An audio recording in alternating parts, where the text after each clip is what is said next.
Good morning, आदाब, सत श्री अकाल, नमस्कार। अल हिंद की टीम से मैं फरहत भट्ट रमन विकास सिंह के साथ आपका बहुत बहुत स्वागत करती हूँ अपने न्यूज़ चैनल पे।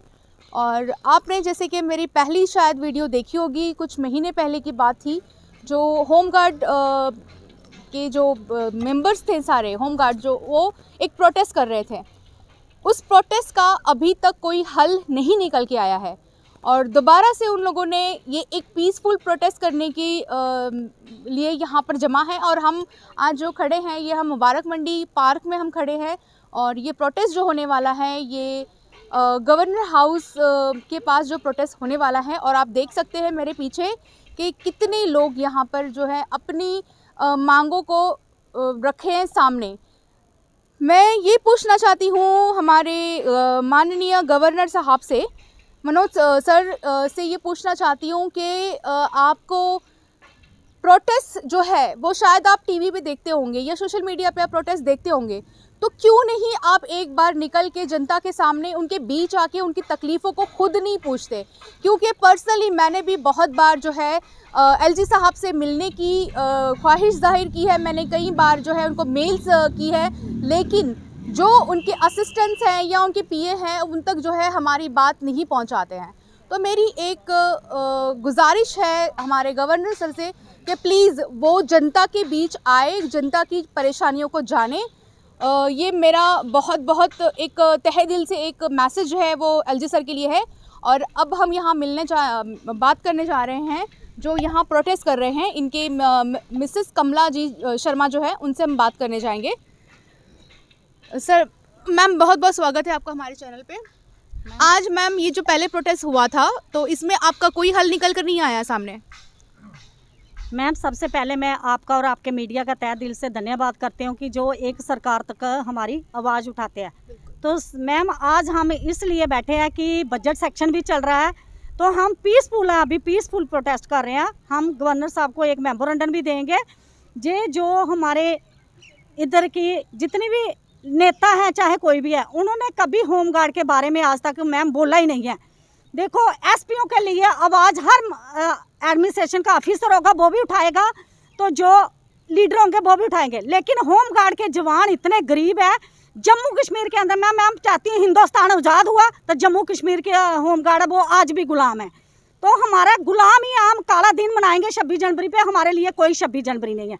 26 जनवरी तो आज़ादी है ना, तो हमें तो आज गुलामी है। मैं कहना चाहती हूँ कि हिंदुस्तान के अंदर कौन से जो यूनिफॉर्म डाल के 2700 रुपया देते हैं, इतना अत्याचार शोषण कहीं नहीं हो रहा यूनिफॉर्म के अंदर।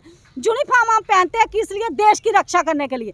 हम इनकी वीआईपी देश की रक्षा कर रहे हैं, लेकिन रक्षा करने पे हमें क्या दिया जा रहा है? पत्थर मारने को लिए पॉलिसी बन जाती है, सभी के लिए पॉलिसी बन जाती है।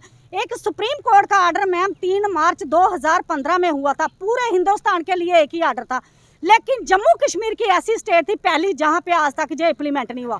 हाई कोर्ट से भी केस मैम हमने 11 साल लड़ा, आज तक उसको भी इम्प्लीमेंट नहीं किया। पिछले दिनों में हम एलजी साहब से मिले थे, तब मैम इन्होंने बोला मॉडल कोड आप कंडेम्ड लगाए, जब भी जो होगा तो उसके बाद जो आपका मसला हल किया जाएगा, लेकिन आज तक हमारा कुछ नहीं किया। हम इसीलिए पीसफुल प्रोटेस्ट आज कर रहे हैं कि एक मेमोरेंडम उधर तक आवाज़ पहुंचाएंगे अपनी कि जो मेमोरेंडम की हमारी फाइल है वो क्यों दबी रहती है, उसको क्यों नहीं किया जाता आगे। अगर नहीं करते हैं तो ये प्रोटेस्ट अभी हम पार्लियामेंट लगने वाली है, दिल्ली में जाएंगे और स्टेट गवर्नमेंट को सुना के जाएंगे हम चोरी नहीं जाते। अगर किसान लड़ सकते हैं तो जो मेरे जवानों में इतना जज्बा है, देख लो अभी तो हमने काम, अभी तो आज एक ट्रेलर है, लेकिन आने वाले टाइम में इनको पूरे लोग मिलेंगे। अगर इनको होमगार्ड की जरूरत नहीं है तो वो बंद क्यों नहीं करते हैं? जो सेंट्रल गवर्नमेंट से इतना फंड्स देती है वो कहाँ पे जाता है? उस फंड की इंक्वायरी होनी चाहिए। हम एलजी साहब से हाथ जोड़ के यही अपील करेंगे अपनी एडमिनिस्ट्रेशन से कि होमगार्ड के साथ इंसाफ करिए, इंसाफ करिए। सर बोलेंगे तो सर ये क्या वजह है कि जो होमगार्ड की मतलब ये सुनवाई नहीं हो पा रही है, क्या वजह है ये सर? माई सेल्फ बाबू सन Malik, state president J&K government employ joint action committee आर। सबसे पहले मैं मीडिया का तहे दिल के साथ शुक्रिया अदा करता हूँ जो दबे कुचले लोगों की आवाज़ को सरकार तक पहुँचाने की कोशिश करते हैं। मैं आपको एक बात बताऊं कि 15 साल से ये लोग लगातार स्ट्रगल कर रहे हैं। यहाँ ओल्ड सेक्रेटेरिएट में भी काफ़ी टाइम इन्होंने टेंट लगा के प्रोटेस्ट किया। जम्मू कश्मीर के अंदर जितनी सरकारें आई हैं उन्होंने भी इनके साथ नाइंसाफ़ी की है, डिस्क्रिमिनेशन किया है। मैं ये कहना चाहता हूँ कि एक ही अगर जम्मू कश्मीर का एक पुलिस कांस्टेबल है, आप उसको 70,000 रुपया सैलरी देते हो, तो होम गार्ड का जो नौजवान है उसको भी यूनिफार्म, सेम यूनिफार्म उसने भी पहनी है। डिप्टी जो कांस्टेबल सर अंजाम देता है वही ये लोग देते हैं। लेकिन अभी तक कोई पॉलिसियाँ नहीं बनाई, और जिन लोगों ने जम्मू कश्मीर के अंदर जहाँ जो पॉलिसियाँ बनाई हैं वो गलत पॉलिसियाँ बनाई हैं। मैं कहना चाहता हूँ यहाँ जितनी सरकारें रही हैं उन्होंने इनके साथ नाइंसाफ़ी की है और अनदेखी की है। और आज देख लीजिए, इक़्तिदार की कुर्सी पर जब बैठता है तो अल्लाह ताला भगवान जो है वो कहता है कि मेरा बंदा है, तू उसके साथ कितना इंसाफ करेगा। लेकिन उसके बाद जब उसकी लाठी में आवाज़ नहीं है, आप देख लीजिए जिन लोगों ने इनके साथ किया है उनका क्या असर है, वो क्या ये हिसाब किताब ऊपर वाला लेगा। मैं ये कहना चाहता हूँ कि ये होम गार्ड के साथ जो है ये बहुत बड़ी नाइंसाफ़ी है। अगर आप एक कांस्टेबल जो है वो 70,000 रुपये सैलरी देता है, आप 2700 रुपये पर क्या अपने ये फैमिली की लुक आफ्टर कर सकते हैं? हम ये कहना चाहते हैं कि इनका जो जेन्युइन मुद्दा है, आज जो इनका है पीसफुल जो प्रोटेस्ट है, और लेफ्टिनेंट गवर्नर साहब को एक मेमोरेंडम सबमिट करना है और ये कहना है कि ये इशू जो है सेटल करो। सुप्रीम कोर्ट की जजमेंट भी आई, हाई कोर्ट की जजमेंट भी आई, लेकिन 5 साल का अरसा गुजरने के बाद अभी तक उसको अमली जामा नहीं बनाया गया।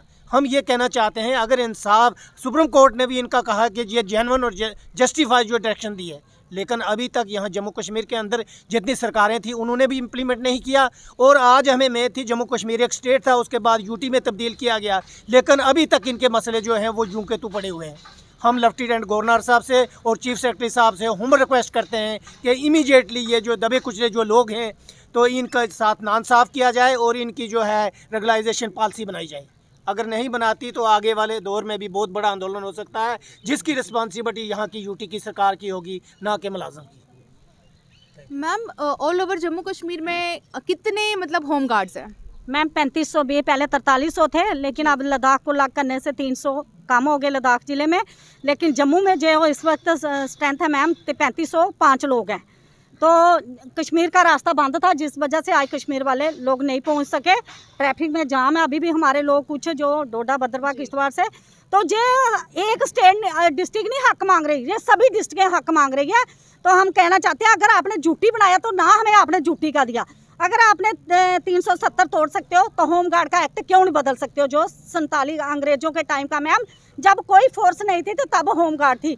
हम यूनिफॉर्म के अंदर नाइट ड्यूटियाँ, डे ड्यूटियाँ, जितने डिजायर से, अभी श्रीनगर में इतनी बर्फ पड़ी हुई है, हमारे लोग, मैम मैं पिक दिखाती हूँ आपको फ़ोन में, बर्फ सारी वो कर रहे हैं साफ। तो लेकिन सरकार को ये नहीं आ रहा है कि इनके साथ हम भी इंसाफ करें।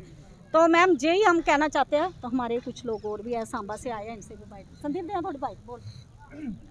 सर, आपका नाम? मेरा नाम संदीप मल्होत्रा है, मैं सांबा डिस्ट्रिक्ट से बिलोंग करता हूँ। सर, आप इस बारे में, इस मसले पे क्या बोलना चाहेंगे? मैम, सबसे पहले मैं आपका शुक्रिया अदा करना चाहता हूँ जो आज हमारा आवाज़ उठा रहे हो। मैं मोदी जी से बात करना चाहता हूँ, जहाँ अमित शाह जी से। उन्होंने 370 तोड़ी। मोदी जी बोलते थे जहाँ भतीजाबाद भाई बाप की सरकार है और बेटी बाप की सरकार है, तो हमको ये समझ नहीं आता है कि अब किसी की सरकार है। सुप्रीम कोर्ट ऑफ इंडिया की जजमेंट आई है 2015 की, आज तक वो इम्प्लीमेंट नहीं हो रही है। तो अयोध्या मंत्र बन जाता है। सुप्रीम कोर्ट की जजमेंट जो आई है, मंत्र बन गया, सुप्रीम कोर्ट का ऑर्डर है, मंत्र बन रहा है, लेकिन बोखों को रोटी नहीं मिल रही है। मैं किसी पार्टी से बिलोंग नहीं करता हूँ, मैं होम गार्ड का जवान हूँ। मैं आपके माध्यम से मोदी जी को और अमित शाह जी को यही कहना चाहता हूँ कि इंडिया में कितने सुप्रीम कोर्ट हैं जो आपकी बात मानते हैं, जो नहीं मानते हैं। जम्मू कश्मीर यूटी बनाई है तो यूटी के कानून इधर रूल रेगुलेशन लागू होने चाहिए। जो हमारा प्रवेश द्वार है लखनपुर, जो पुलिस कांस्टेबल का है वो 50,000 रुपये सैलरी लेता है, तो हमारा जो होम गार्ड का जवान है वो 2700 रुपये सैलरी लेता है। तो जो हमने उधर ड्यूटी की है यूनिफॉर्म पहन के, जो एयर प्रूफ यूनिफॉर्म थी, पूरा दिन हमने वो पहनी है। जो कोरोना सेंटर थे उधर होम गार्ड ने ड्यूटी की है। और कोई मर जाता है रेस्क्यू करने के लिए होम गार्ड जाती है, कुएं में कोई गिर जाता है तो होम गार्ड जाती है, कोई दरिया में बह रहा है तो होम गार्ड जाती है। तो हमको जो 2700 रुपया दे रहे हो, कितने शर्म की बात है। मोदी जी बाहर में इंटरनेशनल वो एक जाने जाते हैं कि ये इंटरनेशनल लीडर हैं, तो अब ड्यूटी का देखो हाल क्या हो रहा है। जो जम्मू कश्मीर की होम गार्ड है जो भूखी मर रही है। 2700 से हम कौन से स्कूल में अपने बच्चों को पढ़ाएंगे। जो 10,000 रुपये सैलरी ले रहा है, जब 50,000 रुपये ले रहा है, उसको भी चीनी वही भाव मिल रही है, हमको भी चीनी वो भाव मिल रही है, तो हम क्या खिलाएंगे बच्चों को। हम मोदी जी से यही रिक्वेस्ट कर रहे हैं सर, जो 370 लगाई थी उसका कोई परिणाम नहीं है ग्राउंड लेवल के ऊपर। आज भी जम्मू कश्मीर का नौजवान भूखा है। जब 370 थी तब भी यही हाल था, जब उमर अब्दुल्ला थे तब भी यही हाल था, आज मनोज सिन्हा जी हैं आज भी यही हाल है। जो आप दिल्ली में बैठ के बड़ी बड़ी बातें करते हो, तो जो हमारी फाइल है 20 साल से हम काम कर रहे हैं इस डिपार्टमेंट के अंदर, तो हमने पूरा अपना जो जवानी थी इधर गुजार दी, हमने पूरी जवानी हमने स्टेट को दे दी, तो अब हम कहाँ जाएं। हमारे बच्चों का कभी विषय है। मोदी जी बोलते हैं डिजिटल इंडिया बनाना है। इन्हीं के साथ मैं अपने बिहार समाप्त करता हूँ। जय हिंद, जय भारत। सर आपका नाम? मेरा नाम धर्म सिंह है, मैं डिस्ट्रिक्ट उधमपुर से बिलोंग करता हूँ और मेरी duty civil defence Udhampur office में है। और हमें बहुत दुख की बात हो गया, हमें 20 साल हो गए जम्मू कश्मीर में होमगार्ड में नौकरी का इंजाम देते हुए, और हमने बर्फ़ उठाई है और हर जगह हमने काम किया। VIP ड्यूटी की, ROP ड्यूटी की, डिजास्टर की ड्यूटी की। कहीं औरतें आत्महत्या कर गए, वो पानी में कूद जाती थी, और हम जैसे हमें फ़ोन मिलता था होमगार्ड के जवान हमारे जाते थे, हम उनका रेस्क्यू भी आप लोगों ने रेस्क्यू ऑपरेशन हम करते थे। उनको पानी से निकालना, उनको जिस हालत में थे उनको निकाल कर हम उनके घर तक पहुंचाते थे। और उसके बाद हमारे साथ गवर्नमेंट ये सौतेली माँ के जैसा सलूक करती है। जो सौतेली माँ होती है ना, कि अपने बच्चों को देती है, जो दूसरी की माँ होती है उनको नहीं देती है। इस वक्त हमारे जो जम्मू कश्मीर के जितने हमारे LG साहब हैं या हमारे DG साहब हैं या जितने भी हमारे प्रधानमंत्री मोदी जी हमारे उधमपुर में आए थे, जब 2014 में आए थे, हम उनसे मिले थे। उन्होंने हमारे को वैष्णो देवी माता की कसम एक बार नहीं, 2 बार 3 बार उन्होंने खाकर बताया था कि सबसे पहले मैं यूनिफॉर्म वालों के साथ इंसाफ करूंगा। ये यूनिफॉर्म हमने पहनी है ना, गवर्नमेंट हमें देती है, इसकी कीमत 5,000 रुपीज़ है मैडम जी, 5,000 रुपीज़ इसकी कीमत है। मगर आज देखो हमें जूते से लेकर टोपी तक मिला है। बस पे की बात करेंगे, सैलरी की बात करेंगे, 2700 रुपये मिलता। आज 2700 में देखो एक बच्चों को हम पढ़ा नहीं सकते हैं, अच्छे स्कूल में नहीं पढ़ा सकते, ना अच्छा खुला सकते हैं, ना अच्छा उनको पिला सकते हैं। इस वक्त देखो हमारे बच्चे जो भूखमरी के शिकार हो रहे हैं, और हम इतने मजबूर हो चुके हैं मैडम जी, इतने मजबूर हो चुके हैं। मैं खुद आपको आश्वासन देता हूँ कि हम आत्महत्या करने के लिए तैयार हो चुके हैं। और ये हमारी गवर्नमेंट हमारे साथ इतना अनदेखी कर रही है और हमारे इतना निराश कर रही है। और ड्यूटी लेने की बारी आती है, हमारे लड़के 26 जनवरी परेड भी करते हैं और 15 अगस्त परेड करते हैं, हर प्रकार की ड्यूटियाँ करते हैं। तो सर मैं ये पूछना चाहूँगी कि ये जो भी 26 जनवरी जो भी होने वाला है, तो उसमें आप लोगों को प्रदर्शन देखने को मिलेगा? बिल्कुल मिलेगा। ये गवर्नमेंट जैसे हमारे साथ सौतेली माँ का जैसा सलूक कर रही है ना, इसी की वजह से हमने भी अब हम ऐसा काम करेंगे ना, 26 जनवरी को हम एक काला दिवस बनाएंगे।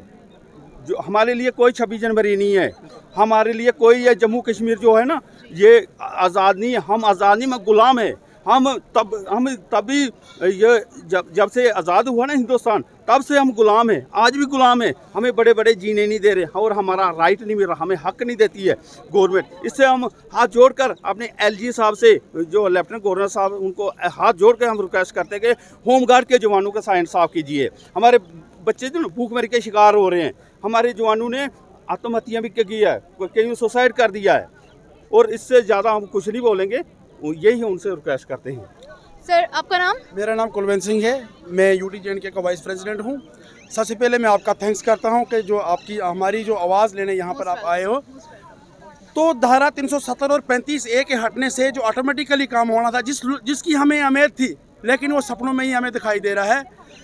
पहले कुछ सरकारें थी, पहले तो उन्होंने गुलामी में हमें रखा, 20 साल से नचोड़ा। एक चीज पूछना चाहूंगी जी कि जैसे कि इन्होंने बताया कि हमारे प्रधानमंत्री जो है, उन्होंने वैष्णो माता की कसम खा के ये बोला था कि जो एक खाकी वर्दी पहनने वाला जो एक होम गार्ड जो है वो उसके लिए उसका जाएगा। सर उसमें कितनी सच्चाई थी और अब तक कितना उनका जो है वर्ड्स जो है उन्होंने वो पूरे किए हैं? बिल्कुल मैम, जो बिल्कुल कुछ सच्चाई नहीं थी। Laws are gone the poor, laws are gone the poor, rich rule the law. मैं ये कहना चाहता हूँ कि गरीबों के लिए कानून है, अमीरों के लिए कानून है। अगर मैं रेडी चलाता हूँ तो मेरे लिए भी वही कानून इम्प्लीमेंट होना चाहिए जो मोदी जी के लिए होगा, जो लेफ्टिनेंट गवर्नर के लिए होगा। लेकिन ये सब झूठे कस्में थी। जब संविधान की बात आती है, जब ये इलेक्टेड होते हैं, उस वक्त खाते हैं हम संविधान की कसम खाते हैं, हम किसी के साथ भेदभाव नहीं करेंगे। लेकिन जो ही कुर्सी मिलती है तो भेदभाव शुरू हो जाता है। धारा 370 और 35 के हटने से जो ऑटोमेटिक कॉलम जिसकी हमें अहमियत थी, लेकिन वो सपनों में दिखाई देता है। हम लोग अब थक चुके हैं। हमारा क्या फ्यूचर है? हमारे बच्चे भूखमरी के शिकार हो रहे हैं। हम 1000 साल पीछे चले गए हैं। अब इन शॉर्टली मैं आपको ये बताना चाहता हूँ कि 26 जनवरी को हम ज़्यादा ना कुछ कहेंगे, 26 जनवरी को हमारा ब्लैक डे होगा और दिल्ली से लाल तिरंगा आएगा और यहाँ से ब्लैक डे होगा। क्यों? क्योंकि सन 47 से आज तक हम अंग्रेज चला गए, गोरे अंग्रेज चला गए, लेकिन काले अंग्रेजों ने इन्होंने देश को बर्बाद करके रखा हुआ है। इन्होंने इनजस्टिस किया हमारे साथ। एक कांस्टेबल हमारे बराबर ड्यूटी करता है, वो 70,000 रुपये लेता है, लेकिन हम मात्र 2700 रुपये। हम इनसे 70,000 नहीं मानते हैं। हम बोलते हैं मिनिमम वेजेस 18,000 जो दिहाड़ी है, लेबर दिहाड़ी है, जो ऑल इंडिया में दी जा रही है, वो हमें दी जाए। मैं ज़्यादा कुछ न कहते हुए अपनी वाणी को यहीं विराम देता हूँ। 26 जनवरी तक हमारा फैसला नहीं होता है तो हमारा काला दिन भी होगा, ब्लैक डे भी होगा। हम दिल्ली के लिए डांडी मार्च करेंगे। Thank you, thank you. तो आपने देखा व्यूवर्स के किस तरीके से जो है एक होम गार्ड जो है 2700 रुपये की नौकरी पे अपनी पूरी जीवन जो है अपना पूरा एक व्यस्त कर रहा है, और उनके ना परिवार वालों के लिए कुछ है, ना उनके फ्यूचर के लिए कुछ है, ना वो अपने बच्चों को अच्छी तालीम दे सकता है, ना वो देश का एक बहुत जिम्मेदार नागरिक होने की साथ साथ वो हर चीज़ को अपनी जान और अपने माल को सारा कुछ जो है देश के लिए खर्च कर रहा है। लेकिन हमारे जो मौजूदा सरकार है उनके कानों पे जू भी नहीं रेंगती है। कहते हैं ना कि लोगों के सिर्फ वादे, हमारी जो गवर्नमेंट है उनके सिर्फ वादे वादे वादे और वादे। इनके वादों के बीच में जो फंस रहा है वो एक है होम गार्ड, जो सिपाही है वो एक फंस रहा है। उसका पूरा जीवन जो है यहाँ पर व्यर्थ हो रहा है। तो मैं ये चाहती हूँ, मैं एलजी साहब से भी ये कहना चाहती हूँ कि और व्यूवर से भी ये कहना चाहती हूँ कि इस मैसेज को इतना फैलाएं ताकि एलजी साहब तक ये बात पहुँचे कि एक होम गार्ड जो है वो किस तरीके से अपना दुख, अपना दर्द जो है वो बयान करने के लिए आज उनको एक प्रोटेस्ट का सामना करना पड़ रहा है, प्रोटेस्ट का सहारा लेना पड़ रहा है। तो कैमरामैन विकास सिंह के साथ मैं फरहत भट्ट, न्यूज़ अल हिंद ग्लोबल प्रेस मीडिया से।